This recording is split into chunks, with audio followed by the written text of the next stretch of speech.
दिन की शुरुआत की है मैंने गरम घी वाला पानी पीकर। इसके कुछ फ़ायदे हैं जो मुझे दिखाई दे रहे हैं, बट मैं आपसे शेयर करूँगी कन्फर्म करने के बाद। अभी मेरी नी में पेन ठीक हो रहा है, पर इतनी तेज़ी के साथ नहीं, बट आई एम हैप्पी कि ये ठीक हो रहा है धीरे-धीरे। उसके बाद मैंने आराम से अपना पानी सिप-सिप करके पिया।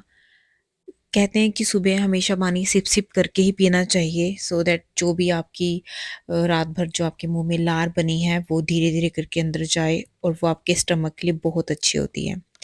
इसी दौरान मेरी नज़र मेरे जर्नल पर गई, तो मैंने इसे लिखना स्टार्ट किया था, बट मैंने फिर से बीच में छोड़ दिया। बट आई थॉट कि अब मैं इसे पानी पीने के साथ-साथ ही कंप्लीट करूँगी।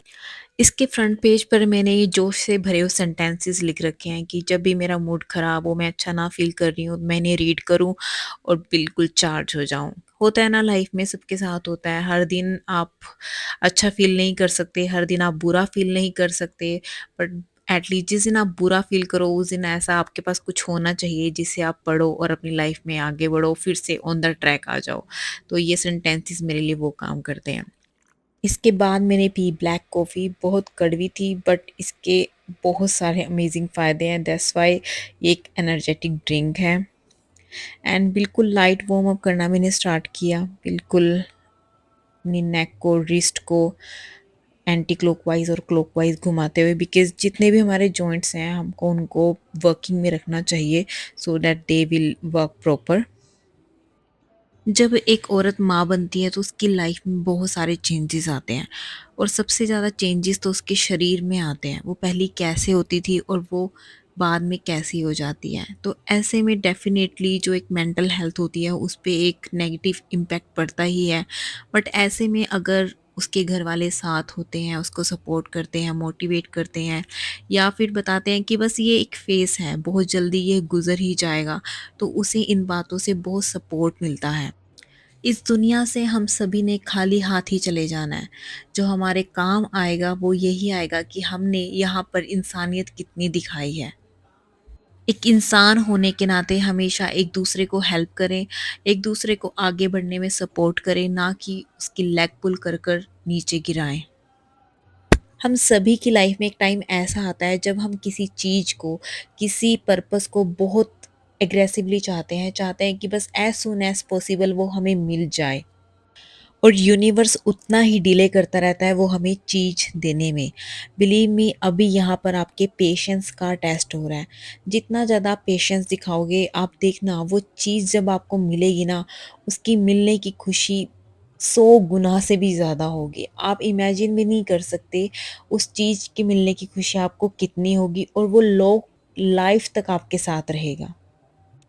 अगर आप कोई चीज़ चाह रहे हैं, कोई मोटिव है आपका, कोई जॉब है, कोई पैशन है, वो आपको नहीं अभी मिल रहा है, नहीं फॉलो हो रहा है, तो बिलीव मी, आप पेशेंस रखो, बस ईमानदारी से अपना काम करते जाओ। जिस दिन आपको सक्सेस मिलेगी ना, वो सक्सेस ऐसी होगी कि जो आपके साथ जीवन भर तक रहेगी, क्योंकि आपने उसके लिए अपना पेशेंस दिखाया है, अपनी डेडिकेशन दिखाई है, अपना हार्ड वर्क दिया है, तो डेफ़िनेटली वो सक्सेस सिर्फ़ आपकी ही होगी। आज मुझे यहाँ मेरी बॉडी में थोड़ा पेन फ़ील हो रहा था, वो मस्कुलर पेन होता है। कई लोग जिम जॉइन करते हैं या फिर घर में एक्सरसाइज़ स्टार्ट करते हैं, तो 3-4 दिन के बाद कंटिन्यू नहीं करते हैं, क्योंकि उन्हें पेन हो रहा होता है।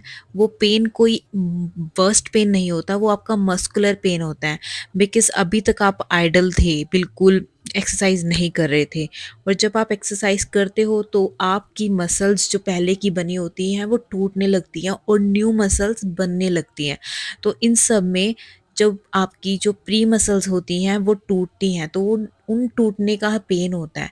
तो वो कोई वर्स्ट पेन नहीं होता, वो ये शो करता है कि यस, आपकी बॉडी में अब कुछ न्यू थिंग दिखाई देगी।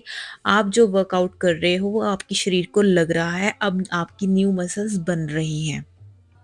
इसलिए जब भी आप वर्कआउट करो और आपको पेन हो 3-4 दिन बाद, तो आपको वर्कआउट पे गिव अप नहीं करना है, आपको उसे कंटिन्यू ही करना है। जितना आप कंटिन्यू करोगे उतनी आपकी जो पहले की मसल्स हैं वो टूटेंगी और न्यू मसल्स बिल्डअप होंगी और आपको रिजल्ट्स दिखाई देंगे।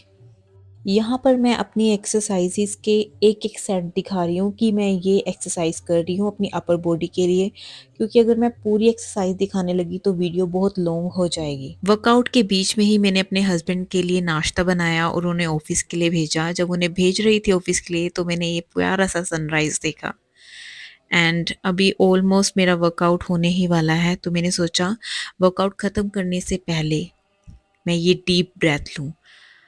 कभी भी आपको एंग्जायटी हो रही हो ना या किसी बात का कोई पैनिक हो रहा हो, डीप ब्रेथ लेना स्टार्ट करो। जब हम इनहेल करते हैं जब हम साँसें अपने शरीर के अंदर ले जाते हैं, तो इसका मतलब ये है कि हम ऊर्जा से भर रहे हैं, हमारे अंदर शक्ति एंटर कर रही है। और जब हम अपनी साँसों को बाहर धकेलते हैं, तो इसका मतलब अपना स्ट्रेस, एंग्जायटी जो भी हमारे अंदर तनाव है, उसे हम बाहर धकेल रहे हैं। जब एक लेडी को लेबर पेन स्टार्ट होती है तो डॉक्टर उसे डीप इनहेल और एक्सहेल के बारे में बोलती है कि गहरी सांसें लो, गहरी सांसें लो। उसका मतलब यही होता है कि बहुत सारी ऑक्सीजन हमारे लंग्स में जाती है तो वो पूरे शरीर में जो हमारा ब्लड होता है उसका फ्लो बहुत अच्छा कर देती है, जिससे हमारे अंदर एक एनर्जी आती है। इसीलिए हर सिचुएशन में डीप ब्रीथ बहुत ज़रूरी है और हमेशा अपनी लाइफ में ग्रैटिट्यूड को प्रैक्टिस करें। देखो ना, हम भगवान से बहुत सारी चीज़ें माँगते रहते हैं, पर जो हमारे पास है हम उसके लिए कभी भी धन्यवाद नहीं बोलते हैं। लो जी, बातें करते वर्कआउट हो गया कंप्लीट। ये चीयर फॉर मी। देखना, जैसे ही मैं दरवाज़ा खोलूँगी और ये पंछी मेरे पास आ जाएँगे। इन्हें पता लग गया है कि इनका खाना आ गया है। एक बहुत प्यारा-सा रिलेशन बन गया है इनके और मेरे बीच। इन बेज़ुबानों से मुझे इतना प्यार मिलता है कि मैं आपको बता नहीं सकती। जब ये फ़ीड कर रहे होते हैं मुझे बहुत शांति मिलती है। एंड इसके बाद मैंने सोचा कि शायद मुझे अपनी स्किन केयर भी करनी चाहिए। अब मैं फ़िटनेस जर्नी पे तो आ ही गई हूँ, तो मुझे अपनी स्किन केयर भी करनी चाहिए। तो मैंने एक घरेलू पैक बनाया और इसे लगाया। सोचा कि जब तक पैक सूखता है और बच्चे सो रहे हैं, मैं फटाफट से झाड़ू पोछा कर लेती हूँ, क्योंकि बच्चे अगर उठ जाएँ तो फिर कोई भी काम नहीं होता और मेस क्रिएट होती है। कोई भी झाड़ू नहीं लग पाता, ना ही पोछा लग पाता है। तो इससे पहले कि वो सो रहे हैं, मैं फटाफट से अपने सारे काम निपटा लूँ, ताकि फिर आराम से उनके साथ मैं खाना एन्जॉय कर सकती हूँ। घर की सफाई भी उतनी ही ज़रूरी है जितनी कि हम अपने शरीर की सफाई रखते हैं। जितना हम अपने आप को सोचते हैं कि बन-ठन कर रहें, उतना भी हमें घर साफ-सुथरा रखना चाहिए। शावर लेने के बाद मैंने फिर की अपनी पूजा। जो भी है इन्हीं का दिया हुआ है, शिव सदा सहाय थे। आजकल मैं कॉफ़ी कुछ इस तरीके से बना रही हूँ एंड बिलीव मी, बहुत अमेजिंग कॉफ़ी बनती है। एंड आज मैंने नाश्ते में लिया है हाफ सैंडविच, हाफ मेरे बेटे ने खाया एंड हाफ मैंने। और ये कल का पोहा था तो मैंने इसको गर्म करके कॉफ़ी के साथ खाया। इसके बाद धूप अच्छी निकली थी तो मुझे लगा बच्चों को पार्क ले जाना चाहिए। बच्चों के लिए भी आउटिंग बहुत ज़रूरी है, बिकॉज़ घर में बैठे-बैठे वो भी बोर हो जाते हैं। बाहर जाकर वो चीज़ें एक्सप्लोर करते हैं तो बच्चों के लिए भी आउटिंग बहुत ज़रूरी है। एंड वापस आए मैं वो ऐड करना ही भूल गई। हमने शेक बनाया था, बनाना शेक मैंने लिया था। एंड लंच में मैंने दाल, रोटी, दही एंड एवोकेडो लिया। डिनर को जितना लाइट रखेंगे उतना ही हमारी वेट लॉस जर्नी में हेल्पफुल होगा। Thanks for being part of my fitness journey. Thanks for watching and please subscribe my channel. Thank you so much.